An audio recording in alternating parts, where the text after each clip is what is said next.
ito from the Philippines. Kasi hindi maganda yung picture na sila lang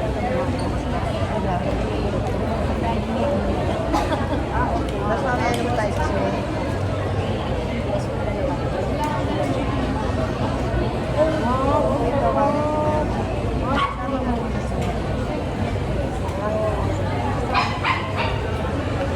And meron pong regalo si Katerina. Ito mangga. Ito basta talaga akong pala. Next.